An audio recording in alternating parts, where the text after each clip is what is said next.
there any carryover from what you guys did at Stanford to what you're going to be doing here, or with learning this system? I mean, do you have to completely redo what you do? No, I don't think at all. You know, I said a few minutes ago, there's only so many offensive football plays you can run. You know, so thinking that every play is different here than it is anywhere else is untrue.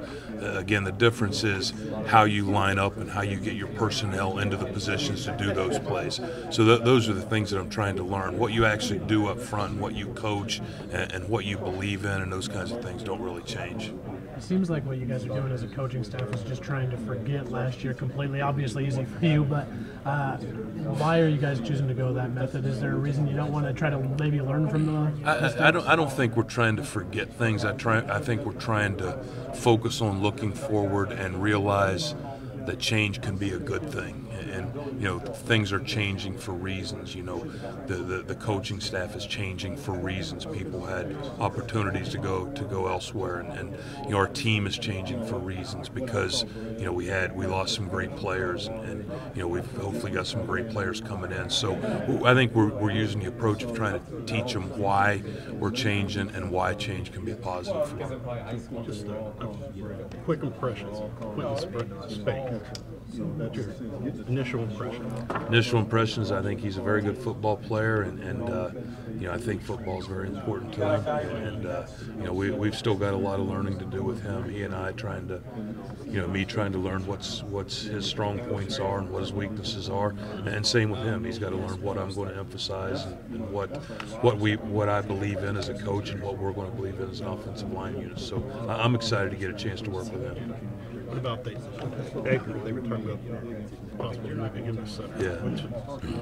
What did you see on tape with him? He's a guy that again, has played a lot of football.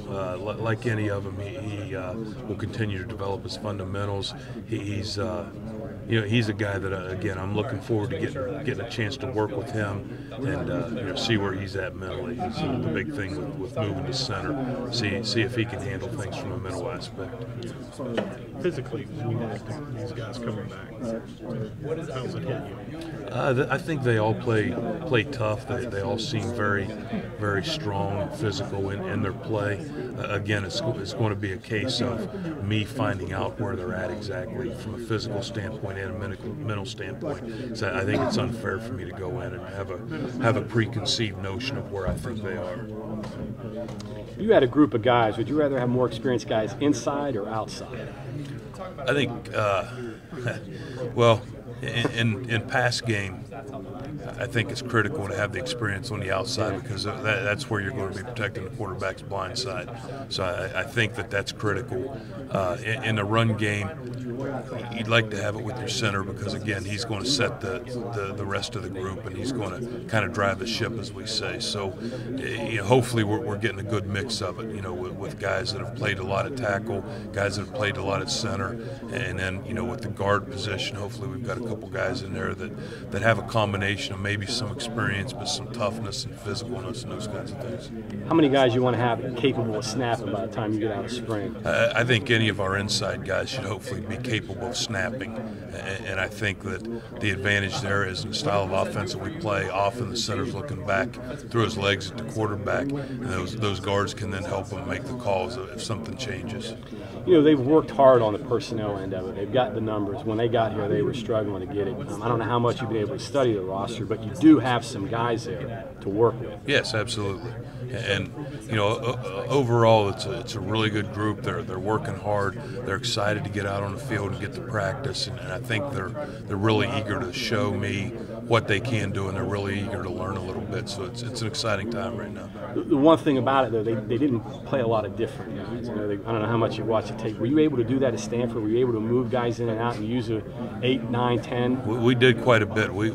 There was plays on offense at Stanford. We had eight offensive linemen on the field. So we definitely believe in that, and I will continue to believe in that as long as a guy deserves the right to play, we're going to find a way to get him on the field some and let him play.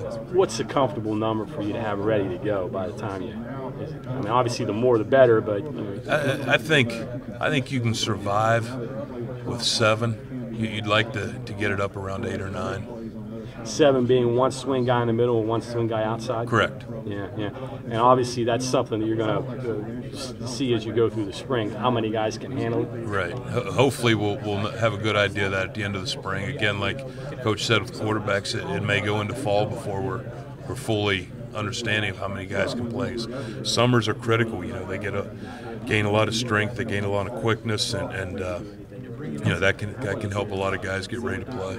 It's going to be learning for you too, to learn the nomenclature and the different calls and the different all that stuff. Is that you just crash course and go through that? How do you? Yeah, and we've been going through it. This week we've gone through it a couple times, and we've watched a lot of film as a staff. And the first thing that Coach tried to do when I got here was get me up to speed on the terminology and teach me how they call things and what it's going to sound like when it's called on the field. So that's been a big part of what I've been doing so far. Are you a coach that studies your guys, or do you like to have a clean slate and know and just form your opinions and see them on the field? I think you got to study your guys, but as I've been saying today, I think it's a little difficult to go into practice right now saying this is what this guy can do and this is what he cannot do, because again I don't know what was emphasized to him in the past. So I'm going in with them having a clean slate, but certainly I've watched them and tried to study and as a group see if there's some things that we can work on. How nice is it to be back in West Virginia? It's great. It feels great. We have a lot of family and a lot of friends in this area, so it's been a lot of fun so far. Now, like I said, we're undefeated and tied for first right now, so everything's great. So just got to keep it going that way.